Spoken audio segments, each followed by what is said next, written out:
오늘은 우리가 이사야서 37장을 우리가 공부를 하도록 하겠습니다. 자, 이사야서 37장은 이사야서 36장에 이어서 그 내용들이 나눠지는데, 오늘은 이사야서 37장을 두 단락으로 나눠서 우리가 공부하도록 하겠습니다. 첫 번째 단락은 1절부터 오늘 20절까지 하고, 그 다음에 두 번째 교실은 21절부터 끝절까지인 38절까지를 우리가 공부를 하도록 하겠습니다. 이사야서 37장은 38장까지 이렇게 계속 이렇게 이어져 내려오는 것을 우리가 이제 볼 수가 있는데, 그것은 바로 히스기야 시대 때에 이제 있었던 이런 역사적 사실들, 그 내용들이 우리 속에 증거되어지고 있습니다. 특히 이제 히스기야 시대 때에 그 히스기야가 이제 반아수르 정책을 펼칩니다. 히스기야가 반아수르 정책을 펼칠 때에 지난주도 말씀드렸던 것처럼 가장 그 대표적인 그 한 사건이 있었는데, 그것이 바로 종교개혁이었습니다. 종교개혁. 이 종교개혁은 어떤 순수한 측면에서 첫 번째는 여호와 신앙으로서의 그 중심이 세워지는 것을 말하고 있고, 두 번째는 어떤 내용을 담고 있는가 하면은 우상과 결탁을 하지 않겠다라는 그런 부분도 있지만, 또 하나는 그 아수르에 관한 부분들, 특히 이제 이 종교개혁이 일어났던 가장 그 핵심적인 것들이 뭔가 하면은 이 아수르 부분에 대해서 반아수르 정책을 펼치면서 이런 종교개혁들이 이제 일어나게 됩니다. 그러니까 이 종교개혁 자체를 가장 못마땅하게 여겼던 그 세력이 바로 아수르였던 것이죠. 왜냐하면은 아수르 같은 경우는 산당을 없애고 그 모든 것들을 없애는 자체가 자신들과 관계를 끊어버리는 것인데, 근데 중요한 것은 왜 문제가 되는가 하면은 그 당시에 그 아수르가 남진 정책을 계속 펼치고 있었습니다. 남진 정책을. 아수르는 저 북쪽 쪽에 그 유다 입장에서 봤을 때, 예루살렘 입장에서 봤을 때 저 북쪽 쪽에 있었거든요. 그죠? 그래서 이 아수르가 수도가 여러분들이 잘 아시는 것처럼 그 니느웨에 그들이 거점을 확보를 하고 있었습니다. 그래서 니느웨가 남진 정책을 이제 아수르가 그 니느웨를 중심으로 해서 이제 남진 정책을 이제 펼칠 때에, 사실은 그 당시에 그 남유다가 친아수르 정책을 펼쳤습니다. 왜 이제 친아수르 정책을 펼쳤는가 하면은 북이스라엘이 아람과 이제 연합을 해가지고 그리고 이제 애국과 결탁을 해서 그 당시에 이제 아수르가 그 남진하는 것을 막기 위해서 동맹을 맺자 그러거든요.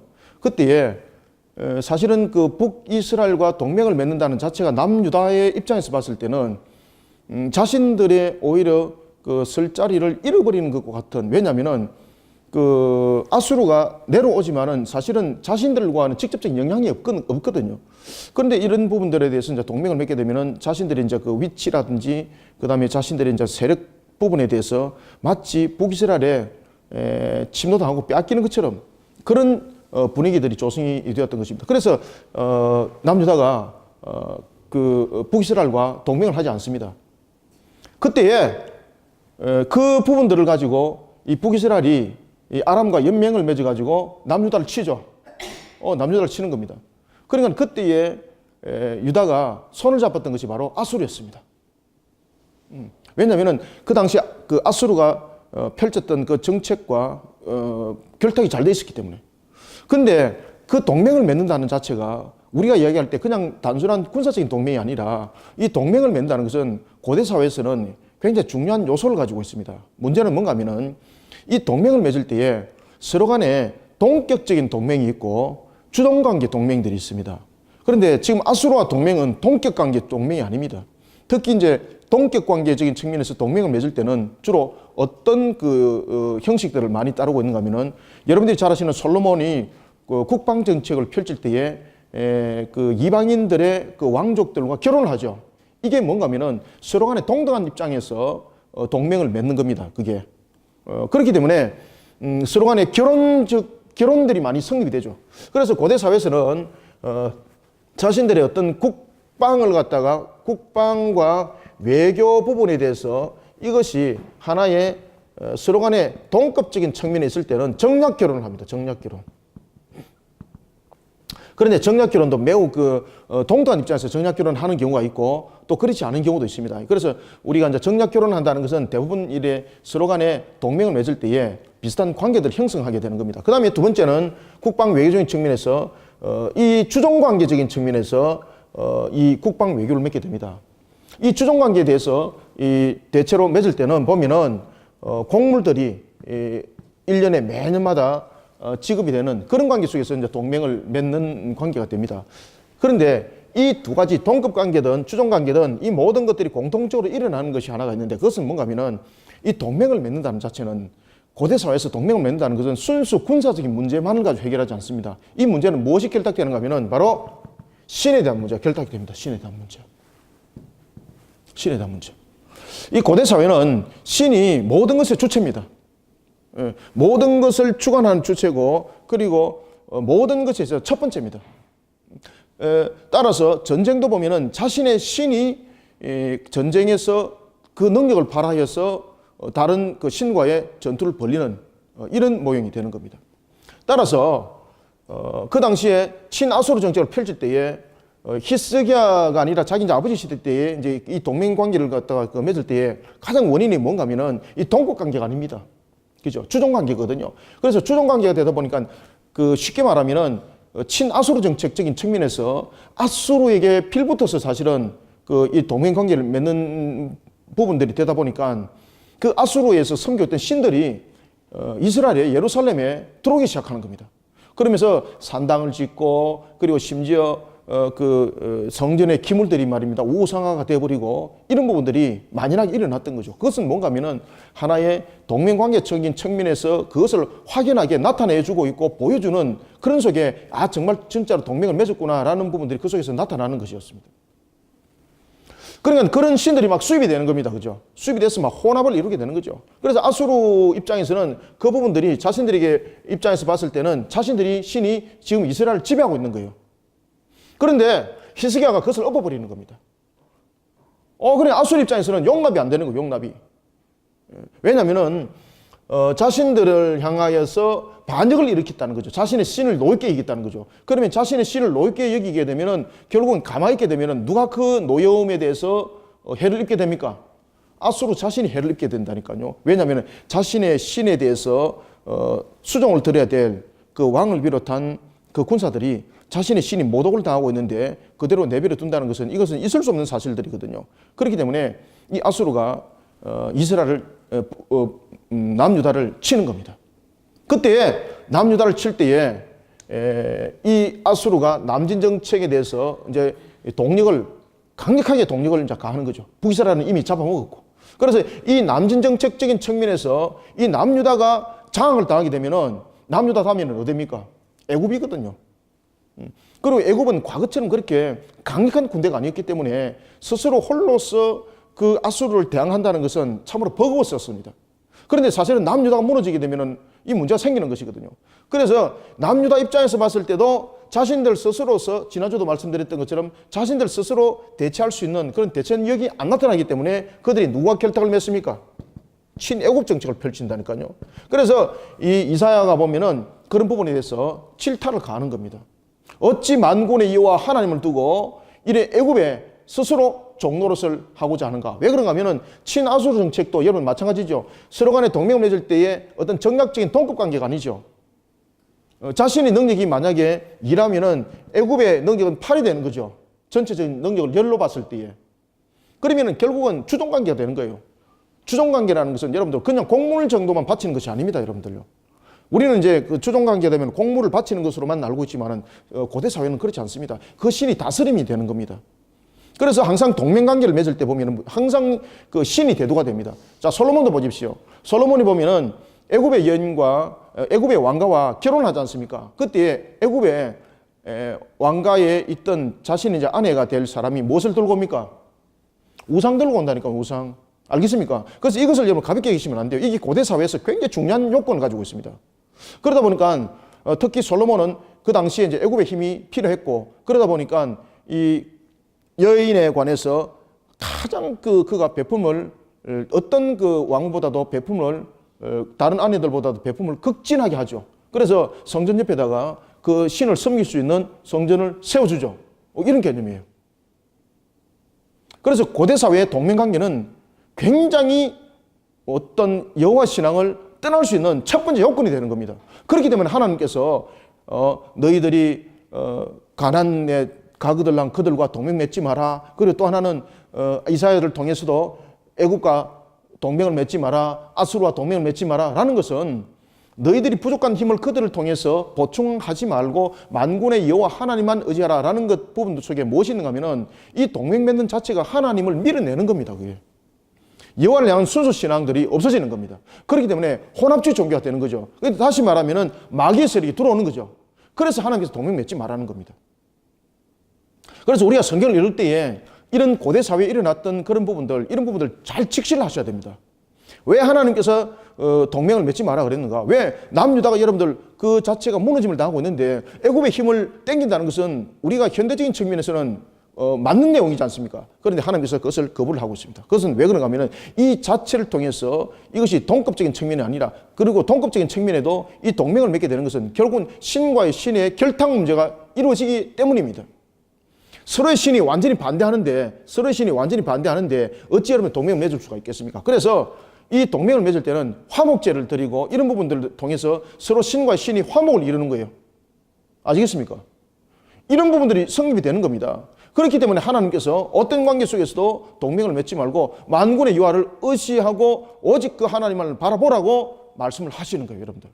이사야서도 그 내용을 이야기를 하고 있는 겁니다. 그래서 우리가 이방 신상을 바라보지 우리가 이산 신상을 바라보지 말아야 될 이유가 이런 속에 담겨져 있는 거죠. 자, 이런 측면에서 우리가 이사야서 37장의 전체적인 우리가 조감도를 우리가 한번 보도록 하겠습니다. 자, 이 부분들 여러분들 이해하시겠죠, 그죠? 그래서 오늘 보면은 그 내용 속에 이제 아수르가 남진 정책을 통해서 지난주도 봤습니다만은 남유다를 치고 들어오는 겁니다. 이 히스기야가 꼼짝을 못하는 거. 왜? 자신의 힘으로 능력을 안 되니까. 그래서 그가 친애굽 정책을 펼치는데 이 친애굽 정책이 효력을 발휘하지 못합니다. 그러고 난 뒤에 그가 깨닫는 것이 있습니다. 그것은 뭔가 하면은 하나님은 오직 신은 하나님의 한 분뿐이라는 것을 먼저 인정하는 우리의 모습들로 세워져라는 것입니다. 그들이 여러분 친아수르 정책이라는 것은 이 친아수르 정책적인 측면에서, 또한 친애굽 정책이라는 것은 친애굽적인 정책적인 측면에서 그들의 힘을 빌린다는 그 정도 수준이 아니고 그들의 신이 우리를 다스리는 것이 되는 겁니다. 그러니까 하나님께서 그것을 강력하게 맞는 거예요. 자, 이런 속에 이제 히스기야가 아수르에 의해서 굴종적인 그런 위치에 서게 되는 겁니다. 랍사게가 뭐라고 말합니까? 너희들이 히스기야한테 속지 마라. 너희들이 히스기야한테 속지 마라. 뿐만 아니라 너희 여호와의 신의 능력을 의지하지 마라. 너희 여호와의 신의 능력이 어떻는가? 과거에 북이스라엘 그 나라를 무너뜨릴 때에 여호와 신이 만약에 우리의 신을 능가할 수 있었다면은 그 신이 분명히 북이스라엘을 막았을 것이다. 그런데 너희 신이 우리의 신을 이기지 못하였고 결국은 북이스라엘 우리가 장을 했다. 또 하나는 지금 예루살렘을 침공하는 것은 너희 신 여호와가 이것을 허락했다라는 것은 어떤 내용을 담고 있습니까? 지난주도 말씀드렸습니다만은 우리의 신이 이미 여호와의 신을 다스리고 있다는 거죠. 그죠? 그래서 여호와 신이 우리 신의 지배가 되어서 우리 신의 명령을 지금 수발드는 측면에서 지금 예루살렘을 치고 가는 것을, 올라가는 것을 허락했다라고 이렇게 말을 하는 것입니다. 그리고 얼마나 여러분들 굴종적이에요. 그죠? 이 모습 속에 놓여 있는 히스기야가 오늘 어떤 내용 속에 담겨져 있는가? 그래서 오늘 특히 37장은 히스기야의 신앙과 그리고 아수르의 사내림을 하나님께서 어떻게 심판하시는가를 내용을 다루고 있습니다. 제 37장은 히스기야의 신앙입니다. 히스기야의 신앙과 그 다음에 사내림, 아수르의 사내림을 향한 하나님의 심판을 내용을 다루고 있는 것을 우리가 볼 수가 있습니다. 그래서 우리가 진짜 전체적인 것들을 우리가 한번 보면서 우리가 전체적인 그 내용들을 보고 뒤 시간에 제가 또 21절부터 38절 시간에 다시 한번 더 개론을 설명을 하면서 하도록 하겠습니다. 그래서 전체적인 조감도는 두 번째 시간에 제가 조감도를 그리면서 말씀을 드리겠습니다. 왜냐하면 앞에 지금 여러 가지 설명을 너무 많이 들어가지고 시간이 많이 지났기 때문에 두 번째 시간에 제가 조감도를 통해서 여러분들에게 말씀을 드리겠습니다. 자, 이런 상태에서 이제 히스기야가 그가 선택한 것이 여러분 뭔가 하면요, 이스라엘 위에 덮여진 이런 먹구름과 같은 이런 암울한 이 현실, 이 암울한 이 현실을 히스기야는 나중에 깨닫습니다. 뭔가 하면은 이 현실을 타파해야 될 첫 번째 길이 무엇이라는 것을 그는 알게 되고 제일 먼저 하나님의 말씀을 직접 듣기를 원합니다. 왜 하나님께서 이런 일들을 일으켰었는가? 그리고 이제 이런 부분에 대해서 그들이 지금까지 걸어왔던 이 모습들, 그 모습 속에서 무너짐을 당하고 있고 이 모습 속에 자신들이 정말로 회복은 어떻게 일어나야 되겠는가? 그러면서 히스기야가 이제 선택한 첫 번째 선택이 뭔가 하면요, 신앙 가운데 서는 것이었습니다. 신앙 가운데. 그래서 히스기야의 선택은, 이 히스기야의 선택은 신앙 가운데 서는 것이었습니다. 바르게 서는 것입니다.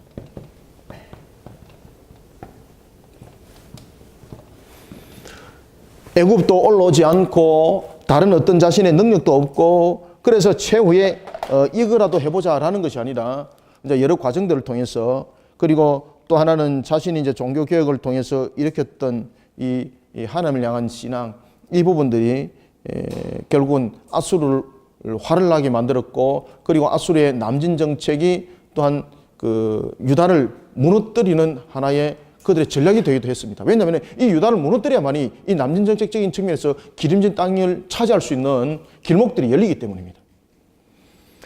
자, 이런 속에 이제 꼼짝하지 못하는 이 유다, 예루살렘 성읍을 하나 남겨두고 다 뺏겨버렸습니다. 뭐 가진 것이라고는 없습니다. 뭐 쉽게 말하면 이제는 뭐 추풍 낙엽, 바람만 불면 떨어질 날만 기다리고 있는 추풍 낙엽과 같은 그런 처지에 놓여 있는 히스기야 그리고 남유다 어떻게 문제를 풀어나가는가 보십시다.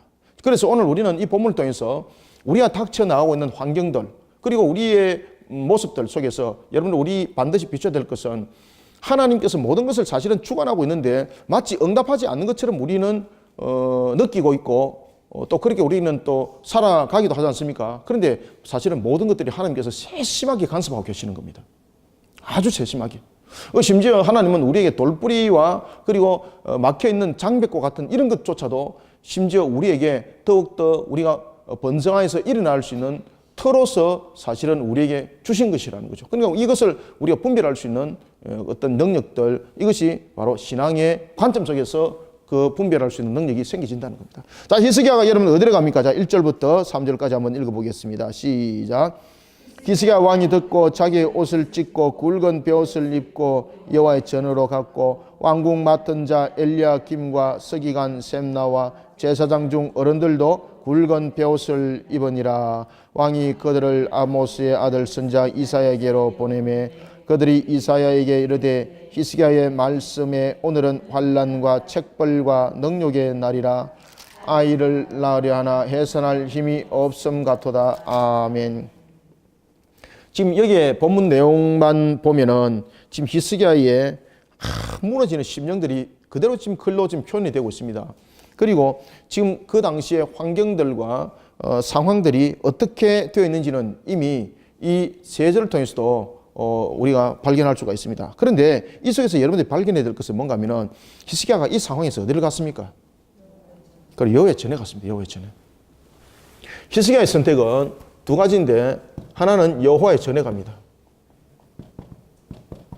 그 다음에 두 번째는 이사야입니다.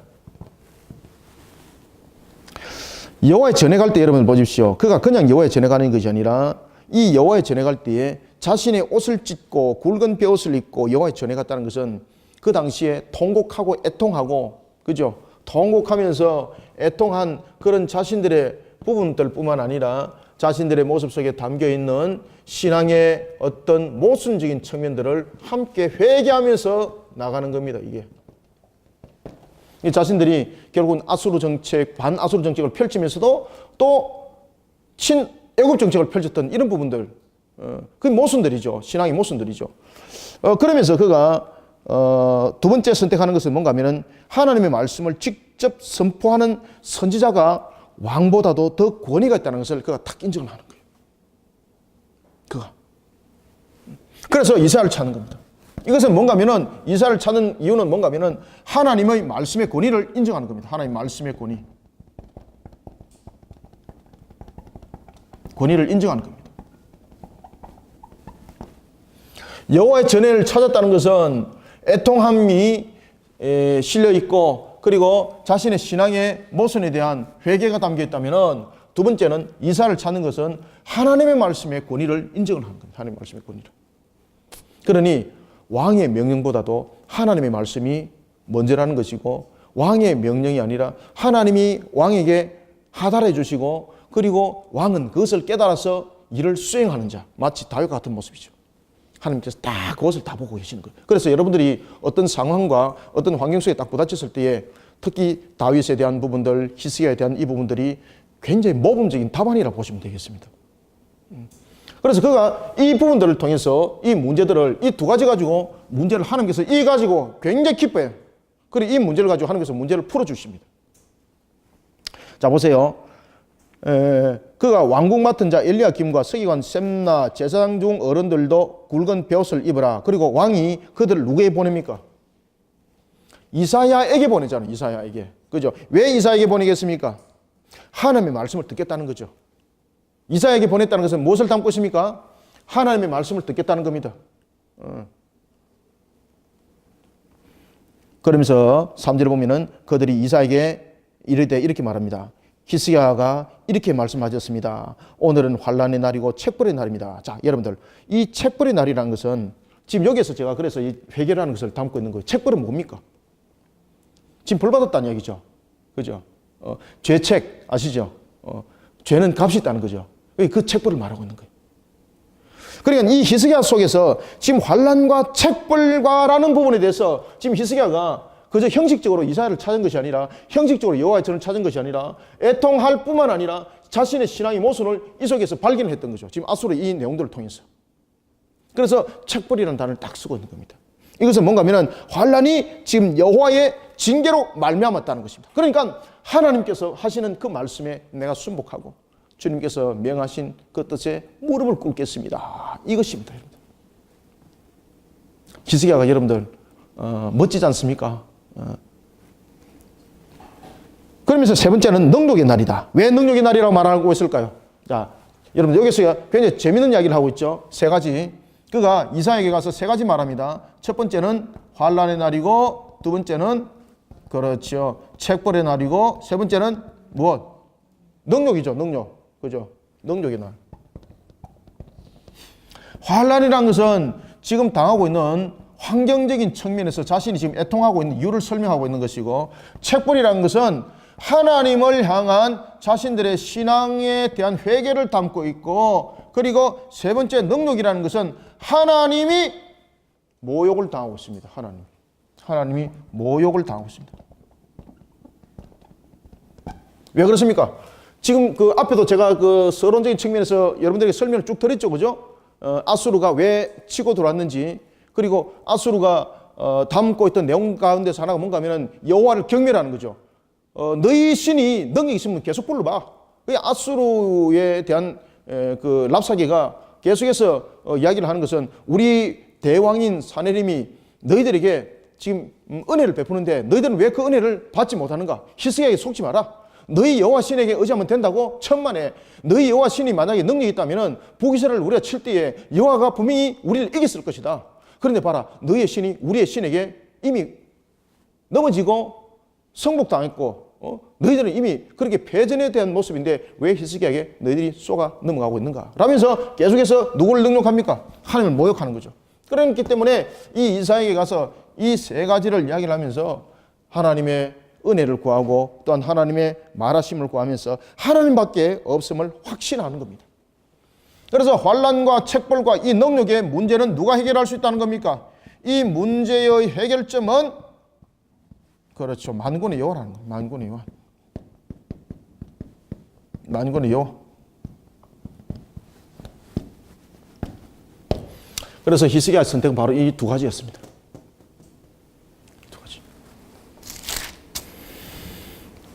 자, 이런 속에 4절을 한번 읽겠습니다. 자, 시작. 당신의 하나님 여호와께서 랍사게의 말을 들으셨을 것이라. 그죠? 랍사게의 말을 들었을 것이다. 그죠? 히스기야 당신도 들었을 것이다.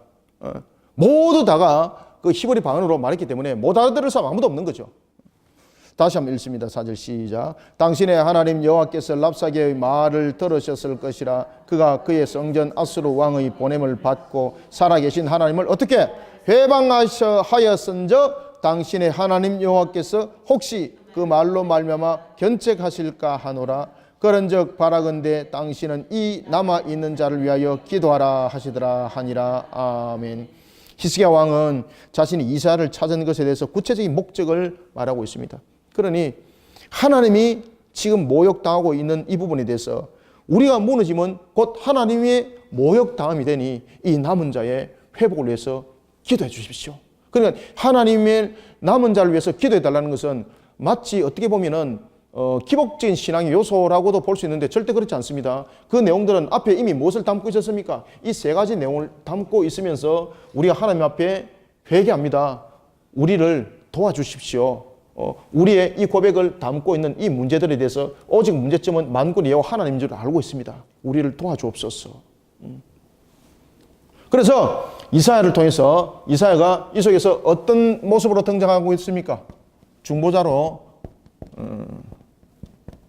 그 모습이 나타나는 거죠. 그죠? 그래서 우리가 어떤 문제들을 해결할 때의 해결점에 예수 그리스도가 우리의 중심의 모습으로 세워져야 된다는 것, 우리가 이사야의 모습을 통해서 우리가 발견할 수가 있겠습니다. 자, 그러면은 이런 부분에 대해서 그러면은 히스기야가 어떻게 답변을 할까? 나중에 이제 두째 번 시간에 이 내용들을 제가 다시 한번 더 간추려 드리겠습니다. 그러면은 5절부터 7절을 보면은 여기 대해서 하나님께서 응답을 하세요. 여러분들 아시겠습니까? 여기서 하나님께서 어떻게 응답하시는가 하면 여기에 대해서 여호와께서 구원을 약속하십니다. 하나님의 응답입니다. 하나님의 응답. 그래서 히스기야의 선택이 무엇인가를 여러분 잘 아셔야 됩니다. 그러니까 하나님께서 히스기야의 이 모습들, 회개에 대한 이 부분들을 담고 하나님께서 그 모든 것들을 받아주시고 구원을 약속하시는 거예요. 그것이 바로 4절, 5절부터 7절의 내용입니다. 자, 5절부터 7절 한번 읽어보겠습니다. 시작. 그래 히스기야 왕의 신하들이 이사야에게 나아가매 이사야가 그들에게 이르되 너희는 너희 주에게 이렇게 말하라. 여호와께서 이같이 말씀하시되 너희가 들은 바 아수르 왕의 종들이 나를 능욕한 말로 말미암아 두려워하지 말라. 보라 내가 영을 그의 속에 두리니 그가 소문을 듣고 그의 고국을 돌아갈 것이며 또 내가 그를 그의 고국에서 칼에 죽게 하리라 하셨느니라 하니라. 아멘. 자, 구원을 약속하면서 어떤 내용을 우리에게 설명해 주고 있는가 하면 첫 번째, 두려워하지 마라. 여러분들 왜 두려워하지 말라 그랬을까요? 두려워하지 말라 뭐 이러면은 우리가 뭐 어떤 마음의 어떤 두려움들 이런 것들을 말하고 있을까요? 여기서 두려워하지 말라는 것은 어떤 내용들입니까? 아수르를 두려워하지 말라는 것은 여호와에 대한 신뢰가 부족한 것에 대해서 나타나는 겁니다. 이게 두려움은. 그래서 이 두려워하지 말라는 것은 하나님을 믿으라는 거죠. 하나님을 믿는 믿음. 믿음이 확실해라. 하나님을 믿는 믿음의 확신. 그러니 두려워하지 말라라는 것은 뭔가 하면은 우상의 제거, 이로 인해서 불안하지 말라는 겁니다. 두려워하지 말라는 것은 오직 신은 누구만이다. 그렇죠. 오직 신은 하나님 한 분이다. 이것을 인정하라는 겁니다. 인정하라. 그러니 두려워하지 말라는 것은 지금 이 문제들이 보면은 아수르의 신이 자신들을 지금 공격하는 것으로 지금 되어 있는 거지 않습니까? 여기 보입니까 이거? 지금 이 내용들은 아수르 신이 지금 그 남유다를 공격하는 게 되는 것입니다. 그렇기 때문에 두려워하지 말 것은 그들의 신의 능력이잖아요. 지금 그 랍사게가 사네림의 그 사명을 부여잡고 올라와서 계속해서 하는 이야기가 뭔가 하면은 자신의 신의 능력을 계속해서 이야기를 하지 않습니까? 그래서 자신의 신의 능력에 굴복을 하는 자만이 살 길이 있다고, 그리고 너희들이 지금 이곳에 살지만 이곳보다 더 기름진 땅으로 우리 신이 인도할 것이다. 그러니 너희들은 우리 신의 발에 복종하리라 라면서 당근과 책직 정책을 펼치지 않습니까? 그래 두려워하지 말라는 것은 결국은 하나님을 믿으라는 이야기입니다. 그것은 뭔 이야기인가 하면은 신은 누구만이다. 그렇죠. 지금 이야기를 하고 있는 겁니다. 제일 먼저. 그래 신앙으로 하나님께서 먼저 답을 하는 거예요. 그래 하나님께서 먼저 구원에 대해서 약속을 먼저 하지 않냐고 신앙에 대한 부분들을 먼저 확신하라 그러는 것입니다. 그래서 우리가 보면은 믿음이 중요한 거죠. 믿음이. 그 다음에 두 번째는 보면은 그 속에 무엇을 두리라. 이 이자는 보입니까? 요 밑에. 그렇죠. 그러면 요 옆으로 쓰겠습니다. 그러면 두 번째, 그에게 무엇을 부어주리라? 그렇죠. 영을 그의 속에 내가 두리라. 두리라. 여기서 영이라는 것은 우리가 말하고 있는 어떤 뭐 성령, 스피리트, 이것이 아닙니다, 여러분들. 여기서 영이라는 것은 우리가 일종의 말하고 있는 그런 성령을 내가 그의 속에, 여기서 그라는 것은 여러분들 잘 알고 있는 것처럼 사네림입니다. 그럼 성령을 내가 사네림 속에 내가 두리라, 이게 아닙니다. 여기서 말하는 영은 성령이 아닙니다. 성령이. 스피리트, 성령이 아닙니다. 이거는. 성령이 아니고 뭔가 하면은 내가 영을 둔다는 것은 두려워하는 마음. 내가 그의 심령에 두려워하는 마음을 내가 두겠다 이 말입니다. 두려워하는 마음. 두려워하는 마음. 그래서 하나님께서 제일 먼저 조치를 취한 것은 두려워하지 말라는 것을 통해서 오직 신은 하나님의 한 분뿐이라는 것을 통해서 우리가 너희들이 신앙 가운데 바로 세워지라는 것이고, 두 번째는 사내림을 통해서는 내가 그에게 두려운 마음을 줘서 그를 불안감을 내가 조성을 시키겠다. 그러면은 이 속에서 영을 두리라라는 것은 뭔가 하면요, 모든 것을 지배하시고 다스리시는, 지배하시고 다스리는 하나님을 우리에게 말하고 있습니다. 그래서 하나님은 우리의 심령도 다스리시고 지배하시고 이 모든 것을 이끌어 가시는 분이에요. 그 다음에 세 번째는 뭔가 하면은 내가 그를 어떻게 하리라? 칼에 죽게 하리라. 칼에 죽게 하리라. 칼에 죽게 하리라. 누가 칼에 죽습니까? 사내림. 사내림이 이 예언의 말씀대로, 이 구원의 약속대로 전부 다 일어납니다. 그래서 이 구원의 약속이 있기까지를 여러분 이 과정들을 잘 보십시오. 이 과정들을. 히스기야도 지금 아수르가 자신들을 향해서 지금 쳐들어왔던 이 원인들이 무엇인지를 깨닫고 진정한 회개를 하고, 그런 속에 하나님은 그들의 신앙의 회복을 바라보면서 다시 하나님께서 하나님의 나라의 백성들을 바로 세우고, 그리고 그 나라를 어떻게 견고하게 세워나갈지를 말씀을 주고 있습니다. 그러면서 이제 아수르가 또 두 번째 협박이 이루어지고 있습니다. 이런 과정 속에서 또 협박이 있는 거예요. 자, 이런 과정이 이제 전개되면은 뭔가에 또 새로운 역사가 있어야 되는데, 이런 과정 속에서 아수르의 두 번째 협박은 굉장히 더 강력해집니다. 이 두 번째 협박은 8절부터 13절까지인데, 이 두 번째 협박은 이 어떤 내용을 담고 있는가 하면은 이제 당시 애굽에 대한 내용들을 담고 있습니다. 애굽에 대한 내용들. 너희들이 우리를 던져버리고 너희들이 이 애굽을 택한 그 모습들 내가 용서할 수 없다. 용서할 수 없다. 우리를 배반하고 우리의 신을 배반하고 애굽을 택하고 애굽의 신을 택한 것은 우리의 신에 대한 모독이다. 용서할 수 없다. 그 내용이 바로 8절부터 13절의 내용입니다. 그래서 사내림이 랍사게를 통해서 이와 같이 이제 두 번째 협박을 하면서 항복을 요구를 하고 있는 것이 바로 8절부터 13절의 내용입니다. 자, 8절부터 10절까지 한번 읽어보겠습니다. 시작. 아수르 왕이 라기스를 떠났다 함을 듣고 랍사게가 돌아가다가 그 왕을 만나니 림나를 치고 있더라. 그때에 아수르 왕이 구스 왕 디르하가의 일에 관하여 들은즉 사람들이 이르기를 그가 나와서 왕과 싸우려 한다 하는지라. 이 말을 듣고 사자들을 히스기야에게 보내며 이르되 너희는 유다의 히스기야 왕에게 이같이 말하여 이르기를 너는 네가 신뢰하는 하나님이 예루살렘이 아수르 왕의 손에 넘어가지 아니하리라 하는 말에 속지 말라. 아멘. 그 당시에 이제 이 사내림이 직접적으로 올라오지 못한 이유는 그 당시에 전투를 두 가지의 형태로 전투를 벌이고 있는 겁니다. 두 가지 형태로서. 그래서 랍사게가 올라온 것은 이제 남유다는 거의 다 멸망 단계고 그들에게 이제 항복만 받으면 되기 때문에 이 주력적인 병력들은 다른 곳에서 또 전투를 치르고 있었던 거죠. 그런데 문제가 이제 뭔가 하면은 주력 부대가 이 전투를 치르는 속에서 문제가 생긴 겁니다. 자신들의 부분에 대해서 어떤 부분에 대해서 자신들의 남진을 막는 이 하나의 애굽에 대한 정책들 속에서 결전이 벌어지는 그런 사건이 벌어지게 됩니다. 그래서 당시에 이 부분들을 통해서 병력에 대한 집중을 가하기 위하여 이 사내림이 랍사게 쪽에 있는 병력들을 소환을 합니다.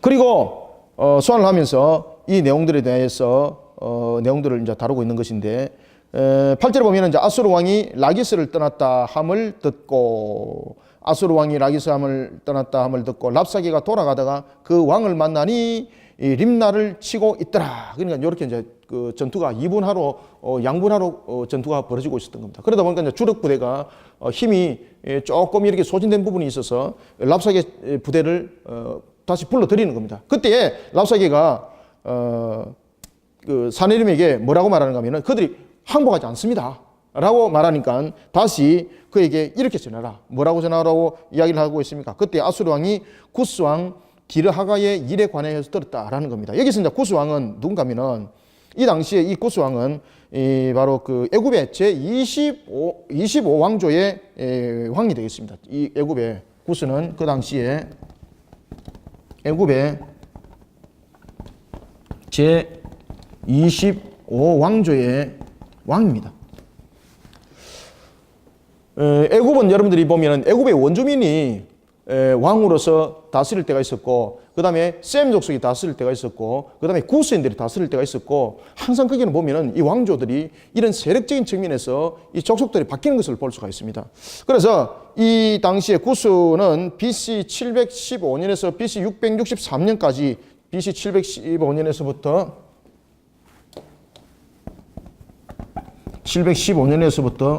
663년까지 이 당시에 그 애굽을 다스렸던 그 왕조입니다. 이 애굽의 진짜 제25 왕조인데 이 구스 왕에 관한 이야기를 들었다는 거죠. 뭔가 하면 이제 아수르에 대한 부분들을 막기 위해서 히스기야가 친애굽 정책을 펼쳤다는 것을 이 사네림이 들었다는 이야기입니다. 사네림이. 그렇기 때문에 이 구스에 대한 내용을 이야기를 하면서 그러면은 너희들이 구스에 의해서 너희들이 그러면 구원받을 줄 아느냐. 구스에 대해서도 너희들은 어떤 모습으로도 너희들은 구원받 못할 것이고 내가 구스뿐만 아니라 너희들까지 전부 다 내가 다 무너뜨려 버릴 것이다. 그러니까 이것을 전하라. 그러니까 무슨 내용을 담고 있는가 하면은 10절에 보면은 너희는 유다의 히스기야 왕에게 이같이 말하여 이르기를 너는 네가 신뢰하는 하나님이 예루살렘이 아수르 왕의 손에 넘어가지 아니하리라 하는 그 말에 속지 마라. 왜? 그 말을 전하라는 거죠. 왜?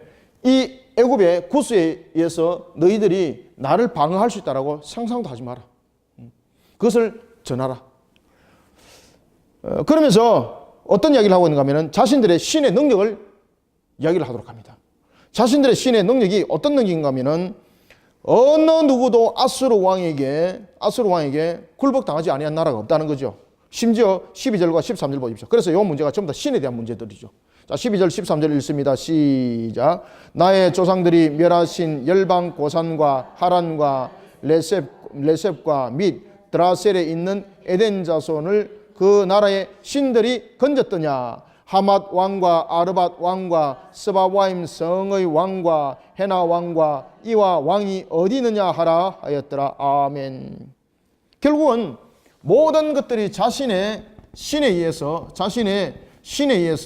굴복당했다는 거죠. 모든 것이 굴복당했다는 거죠. 그러니 그들에게 히스기야에게 속지 말고 그 다음에 구스의 능력에 의지하지 말라는 겁니다. 이 애굽의 구스는 우리의 신에 전부 다 지배당했던 대상자들이었고 그 어느 누구도 열방의 어떤 나라들도 우리의 신에 지배당하지 않는 나라가 없다는 것을 반드시 다시 한번 가르쳐. 그래서 여호와에 의해서 의존한다. 여호와가 우리를 다시 회복시킨다. 그런 거짓말에 속지 말라는 거죠. 그때에 이제 아수르에 대한 그 내용을 히스기야가 또다시 듣습니다. 그러면서 그 내용들이 어디에 실려져 놓습니까? 그들을 글에 실어서 서신을 보내는 거예요. 히스기야가 이제 이 글을 가지고 이 감당이 안 되는 겁니다. 그래서 이제 14절부터는 그 내용들이 이제 어떤 내용을 담고 있는가 하면은 13절부터는 이제 다음 시간에 우리가 이제 공부할 때 보면은 이 내용들 속에서 히스기야가 하나님을 향해서 두 번째 강력한 기도를 하게 됩니다. 첫 번째 기도는 바로 신앙에 대한 회개와 그리고 또한 하나님의 말씀에 대한 권위를 인정하겠다는 그런 고백적인 내용이 담겨 있다면은 이제 두 번째는 하나님 앞에 이제는 자신들의 사정을 직접적으로 알리는데 서신을 펴놓고 하나님 한번 읽어보십시오. 이렇게 하나님을 모독하고 있는데 이들을 어떻게 그냥 버려둘 수가 있습니까? 라고 이렇게 기도를 하게 됩니다. 자, 14절부터 우리가 36절까지 읽습니다. 시작. 히스기야가 그 사자들의 손에서 그를 받아보고 여호와의 전에 올라가서 그 그를 여호와 앞에 펴놓고 여호와께 기도하여 이르되 그룹 사이에 계신 이스라엘 하나님 만군의 여호와여 주는 천하 만군의 유일하신 하나님이시라. 주께서 천지를 만드셨나이다. 아멘. 아수르 왕이 자신의 군대의 힘과 자신의 신의 힘에 대해서 이렇게 조롱하고 있는데 만군의 여호와 하나님, 유일하신 하나님. 자, 보세요. 16절. 유일하신 하나님. 그죠? 유일신.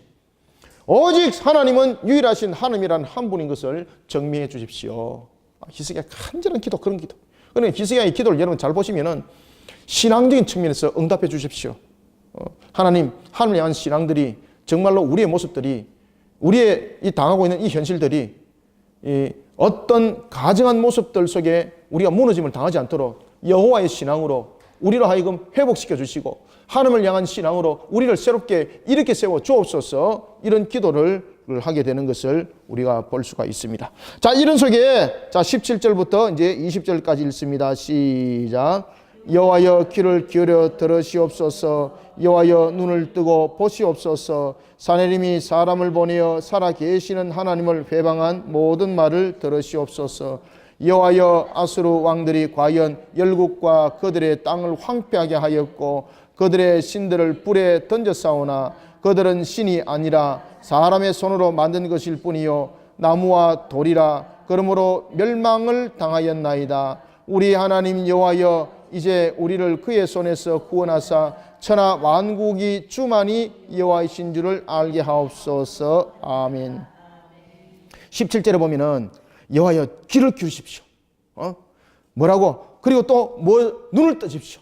그러니까 이 귀를 기울이고 눈을 뜨라는 것은 지금 이 문제에 대해서 하나님 속히 이 문제들을 해결해 주십시오, 이 뜻입니다. 이게 문제가 여러분들 뒤에 풀어야 될 문제가 있고 지금 신속히 풀어야 될 문제가 있습니다. 그래서 지금 히스기야가 보면은 이 문제를 하나님이 신속히 해결해야 될 문제입니다 라는 것을 통해서 눈을 뜨시고 그리고 귀를 열어서 들으십시오 라는 것을, 이 문제는 지금 심각한 문제고 신속하게 해결해야 될 첫 번째 문제입니다 라고 그가 기도하면서 뭐라고 말합니까? 왜냐하면 그들이 하나님을 회방하는 것이 극에 이르렀습니다. 극에 이르렀습니다. 그래서 하나님을 회방하는 모든 말을 들으십시오. 하나님을 회방하는 모든 말을 들으십시오. 그러면서 18절에 보면은 아수르 왕들이 열국과 그들의 땅을 황폐하게 하였고 그들의 신이 모든 나라를 불에 던졌다고 말하는데 이것이 거짓임을 정리해 주십시오. 그들이 정령했고 그들이 이겼다고 말하는 신들은 전부 다 가정한 신들이었고 그것은 전부 다 목각으로 만드는 것이었고 사람이 만드는 것에 불과한 것입니다. 그것은 신이 아닙니다. 신이 아니기 때문에 아수르 왕이 그들을 이길 수 있었습니다. 그것을 정리해 주십시오. 아시겠습니까? 그들이 이겼다고 말하는 신은 신들이 아닙니다, 이 뜻입니다. 그들이 이겼다고 주장하고 있고 아수르 사내림이 랍사기를 통해서 우리의 신이 다른 모든 열방들의 신들을 이겼다라고 말하지만은 그 열방들의 신이 어디 있습니까? 그 열방들의 신들은 목각으로 만드는 신이었고 그들이 만드는 신이었습니다. 그 거짓말에 지금 이 백성들이 지금 조롱당하고 있습니다. 그러니 하나님, 오직 살아계신 하나님, 정말로 그들이 말하는 신은 어떤 것이 신인지 하나님이 직접 정리해 주십시오. 강력하죠. 그래서 그들이 만든 신은 전부 다 사람의 손으로 만든 것입니다. 그러니까 가짜라는 거죠. 이 가짜 신을 갖다 점령해 놔놓고 진짜 신 앞에 와서 이렇게 큰 소리 치고 있는데 하나님 눈을 뜨시고 보시고 귀를 열어서 들으십시오. 그래서 하나님이 그들을 치셔서 우리의 구원을 통해서 하나님이 유일한 신임심을 그 아수르 사내림에게 깨닫게 알게 해주십시오. 그리고 우리들에게도 알게 해주십시오. 20절 다시 읽습니다. 시작. 우리 하나님 여호와여 이제 우리를 그의 손에서 구원하사 천하 만국의 주만이 여호와신 줄을 알게 하옵소서 하니라. 아멘. 어디가? 주만이, 천하 만국이 주만이 여호와신 줄을 알게 하십시오.